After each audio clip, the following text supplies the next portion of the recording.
नमस्कार दोस्तों, प्रैक्टिस वाला यूट्यूब चैनल में आप लोगों का स्वागत है। दोस्तों आज हम लोग रेलवे यूथ साइंस बुक का प्रैक्टिस सेट नंबर 22 पर इस वीडियो में बात करेंगे। तो आप वीडियो को पूरा देखिए, आपके लिए एक एक सवाल इम्पोर्टेंट है।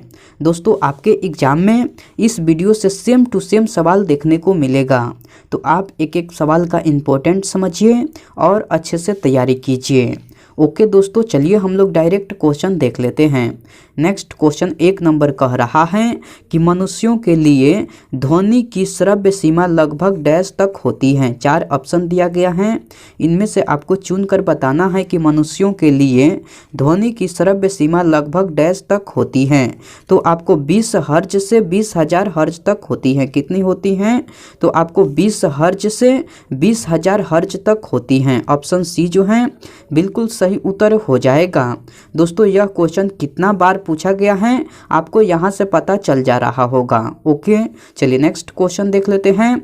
नेक्स्ट क्वेश्चन 2 नंबर कह रहा है कि बिल्कुल मंद श्रव्य ध्वनि का तीव्रता स्तर क्या है? तो आपको 0 डेसिबल है। क्या है दोस्तों? तो 0 डेसिबल है। ऑप्शन बी जो है बिल्कुल सही उत्तर हो जाएगा। ओके, चलिए नेक्स्ट क्वेश्चन देख लेते हैं। नेक्स्ट क्वेश्चन आपको 3 नंबर कह रहा है कि अल्ट्रासोनिक तरंगों की आवृत्ति कितनी होती है? 4 ऑप्शन दिया गया है, इनमें से आपको चुनकर बताना है कि अल्ट्रासोनिक तरंगों की आवृत्ति कितनी होती है। तो आपको 20 किलो हर्ज से ज़्यादा होती है। कितनी होती है दोस्तों? तो आपको 20 किलो हर्ज से ज़्यादा होती है। ऑप्शन सी जो है बिल्कुल सही उत्तर हो जाएगा। ओके, चलिए नेक्स्ट क्वेश्चन देख लेते हैं। दोस्तों मैं उम्मीद करता हूं कि क्वेश्चन आपको अच्छे से समझ में आ रहा है। दोस्तों अगर आपको वीडियो पसंद आती है तो इस वीडियो को लाइक कर दीजिए और कमेंट करके बताइए कि वीडियो आपको कैसे लगी। दोस्तों अभी तक आप इस चैनल को सब्सक्राइब नहीं किए हैं तो प्लीज़ इस चैनल को सब्सक्राइब कर लीजिए और बेल आइकन को भी प्रेस कर दीजिए। ओके, चलिए नेक्स्ट क्वेश्चन देख लेते हैं। नेक्स्ट क्वेश्चन आपको 4 नंबर कह रहा है कि मानव कान की सामान्य श्रव्य सीमा क्या है? 4 ऑप्शन दिया गया है, इनमें से आपको चुनकर बताना है कि मानव कान की सामान्य श्रव्य सीमा क्या है। तो आपको 20 हर्ज से 20 किलो हर्ज है। क्या है दोस्तों? तो आपको 20 हर्ज से 20 किलो हर्ज है। ऑप्शन डी जो है बिल्कुल सही उत्तर हो जाएगा। ओके, चलिए नेक्स्ट क्वेश्चन देख लेते हैं। नेक्स्ट क्वेश्चन आपको 5 नंबर कह रहा है कि मनुष्य बहुत ऊंची ध्वनि सहन नहीं कर सकता। वह उच्चतम ध्वनि स्तर क्या है जो मनुष्य सहन कर सकता है? तो आपको 80 डेसिबल है। क्या है दोस्तों? तो 80 डेसिबल। ऑप्शन बी जो है बिल्कुल सही उत्तर हो जाएगा। ओके, चलिए नेक्स्ट क्वेश्चन देख लेते हैं। नेक्स्ट क्वेश्चन आपको 6 नंबर कह रहा है कि श्रवणीय रेंज से नीचे आवृत्तियों के साथ ध्वनि तरंगों को कहा जाता है। तो इंफ्रासोनिक कहा जाता है। क्या कहा जाता है? तो इंफ्रासोनिक। ऑप्शन डी जो है बिल्कुल सही उत्तर हो जाएगा। दोस्तों मैं यह क्वेश्चन फिर से रिपीट कर दे रहा हूँ। क्वेश्चन कह रहा है कि श्रवणीय रेंज से नीचे आवृत्तियों के साथ ध्वनि तरंगों को कहा जाता है। तो इंफ्रासोनिक कहा जाता है। ऑप्शन डी जो है बिल्कुल सही उत्तर हो जाएगा। ओके, चलिए नेक्स्ट क्वेश्चन देख लेते हैं। नेक्स्ट क्वेश्चन 7 नंबर कह रहा है कि डैश की आवृत्ति मनुष्यों के लिए श्रव्य नहीं है। तो 22,000 की आवृत्ति जो है मनुष्यों के लिए श्रव्य नहीं है। ऑप्शन बी जो है बिल्कुल सही उत्तर हो जाएगा। ओके, चलिए नेक्स्ट क्वेश्चन देख लेते हैं। नेक्स्ट क्वेश्चन आपको 8 नंबर कह रहा है कि अपश्रव्य या इंफ्रासोनिक तरंगों की आवृत्ति डैश हैं। 4 ऑप्शन दिया गया है, इनमें से आपको चुनकर बताना है कि अपश्रव्य या इंफ्रासोनिक तरंगों की आवृत्ति क्या है। तो आपको 20 हर्ज से कम है। क्या है दोस्तों? तो आपको 20 हर्ज से कम है। ऑप्शन सी जो है बिल्कुल सही उत्तर हो जाएगा। ओके, चलिए नेक्स्ट क्वेश्चन देख लेते हैं। नेक्स्ट क्वेश्चन आपको 9 नंबर कह रहा है कि डैश तरंगे चमगादड़ को उनके रास्ते में आने वाली बाधाओं का पता लगाने में मदद करती हैं। तो आपको पराश्रव्य तरंगे करती हैं। कौन करती हैं? तो पराश्रव्य तरंगे। ऑप्शन सी जो है बिल्कुल सही उत्तर हो जाएगा। ओके, चलिए नेक्स्ट क्वेश्चन देख लेते हैं। नेक्स्ट क्वेश्चन आपको 10 नंबर कह रहा है कि ध्वनि की वह न्यूनतम आवृत्ति क्या है जो मनुष्य द्वारा सुनी जा सकती है। तो आपको 20 हर्ज है। क्या है दोस्तों?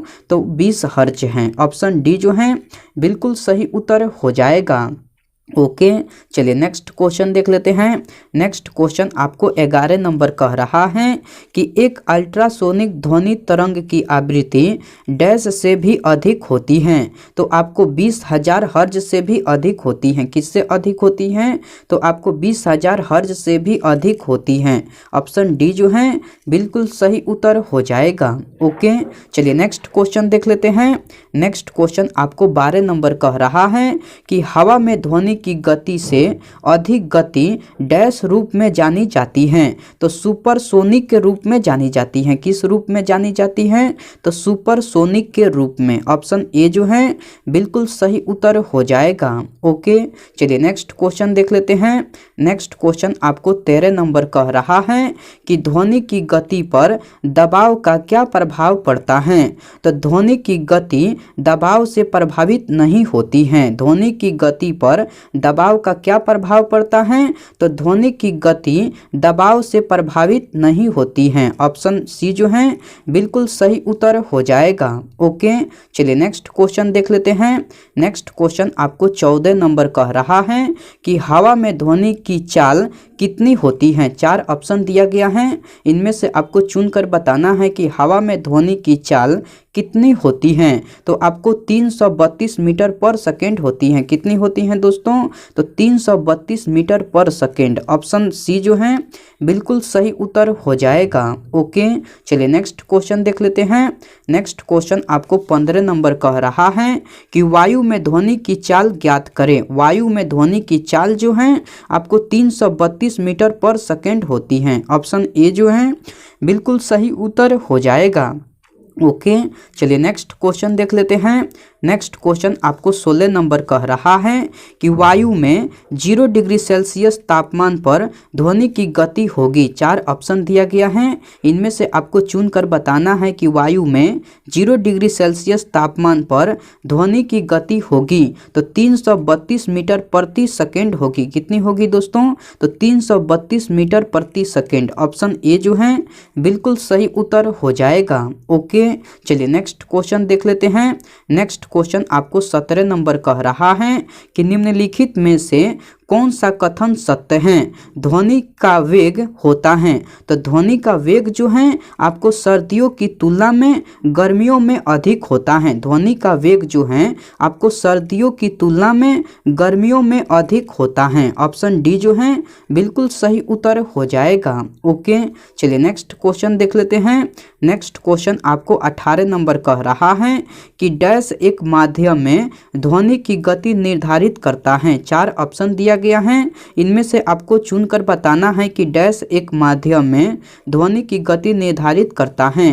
तो माध्यम की प्रकृति एक माध्यम में ध्वनि की गति निर्धारित करता है। किस में करता है? तो आपको माध्यम की प्रकृति में। ऑप्शन सी जो है बिल्कुल सही उत्तर हो जाएगा। ओके, चलिए नेक्स्ट क्वेश्चन देख लेते हैं। नेक्स्ट क्वेश्चन आपको 19 नंबर कह रहा है कि समुद्री जल में ध्वनि की गति डैश होती है। 4 ऑप्शन दिया गया है, इनमें से आपको चुनकर बताना है कि समुद्री जल में ध्वनि की गति डैश होती है। तो आपको 1531 मीटर प्रति सेकेंड होती हैं। समुद्री जल में ध्वनि की गति जो है आपको 1531 मीटर प्रति सेकेंड होती हैं। ऑप्शन सी जो है बिल्कुल सही उत्तर हो जाएगा। ओके, चलिए नेक्स्ट क्वेश्चन देख लेते हैं। नेक्स्ट क्वेश्चन आपको 20 नंबर कह रहा है कि वायु में ध्वनि के वेग से अधिक की चाल से यात्रा करने वाली एक वस्तु को डैश कहा जाता है। तो आपको पाराध्वनिक कहा जाता है। क्या कहा जाता है? तो उसे पाराध्वनिक कहा जाता है। ऑप्शन ए जो है बिल्कुल सही उत्तर हो जाएगा। ओके, चलिए नेक्स्ट क्वेश्चन देख लेते हैं। नेक्स्ट क्वेश्चन आपको 21 नंबर कह रहा है कि 25 डिग्री सेल्सियस पर विभिन्न माध्यमों में ध्वनि की चाल के बारे में में निम्नलिखित में से कौन से कथन सत्य या असत्य हैं। कथन ए कह रहा है कि समुद्री जल में ध्वनि की चाल 1531 मीटर प्रति सेकंड होती है। बिल्कुल कथन ए जो है आपका सत्य है। कथन बी कह रहा है कि जल यानी कि आसुत में ध्वनि की चाल 1498 मीटर प्रति सेकंड होती है। बिल्कुल कथन बी भी आपका सत्य है, यानी कि कथन ए और बी दोनों ही सत्य हैं। तो ऑप्शन सी जो है बिल्कुल सही उत्तर हो जाएगा। ओके, चलिए नेक्स्ट क्वेश्चन देख लेते हैं। नेक्स्ट क्वेश्चन आपको 22 नंबर कह रहा है कि जब किसी वस्तु की चाल ध्वनि की चाल से अधिक हो जाती है तो इसे डैश चाल पर यात्रा करना कहा जाता है। तो इसे पाराध्वनिक चाल पर यात्रा करना कहा जाता है। किस पर कहा जाता है? तो पाराध्वनिक चाल पर यात्रा करना कहा जाता है। ऑप्शन सी जो है बिल्कुल सही उत्तर हो जाएगा। ओके, चलिए नेक्स्ट क्वेश्चन देख लेते हैं। नेक्स्ट क्वेश्चन 23 नंबर कह रहा है कि निम्न में से किस में 25 डिग्री सेल्सियस पर ध्वनि का वेग अधिकतम होगा? तो आपको एल्युमिनियम पर होगा। किस में होगा? तो एल्युमिनियम में। ऑप्शन सी जो है बिल्कुल सही उत्तर हो जाएगा। ओके, चलिए नेक्स्ट क्वेश्चन देख लेते हैं। नेक्स्ट क्वेश्चन आपको 24 नंबर कह रहा है कि यदि तापमान बढ़ता है तो ध्वनि की गति डैश होती है। यदि तापमान बढ़ता है तो ध्वनि की गति जो है आपको बढ़ती है। क्या होती है? यदि तापमान बढ़ता है तो ध्वनि की गति जो है आपको बढ़ती है। ऑप्शन डी जो है बिल्कुल सही उत्तर हो जाएगा। ओके, चलिए नेक्स्ट क्वेश्चन देख लेते हैं। नेक्स्ट क्वेश्चन आपको 25 नंबर कह रहा है कि दिए गए एक तापमान पर ध्वनि की गति डैश में अधिकतम होती है। तो आपको एल्युमिनियम में अधिकतम होती है। किस में अधिकतम होती है? तो आपको एल्युमिनियम में। ऑप्शन बी जो है बिल्कुल सही उत्तर हो जाएगा। ओके दोस्तों, आज का प्रैक्टिस सेट में इतना ही सवाल था। मैं उम्मीद करता हूं कि सारे सवाल आपको याद हो गया होगा। दोस्तों, अगर आपको सारे सवाल याद नहीं हुआ है तो आप इस वीडियो को फिर से देखिए। आपके लिए एक एक सवाल इम्पोर्टेंट हैं। दोस्तों, आपके एग्जाम में इस वीडियो से सेम टू सेम सवाल देखने को मिलेगा। ओके, मैं आपसे नेक्स्ट वीडियो में मिलता हूं। तब तक के लिए टेक केयर दोस्तों एंड बाय।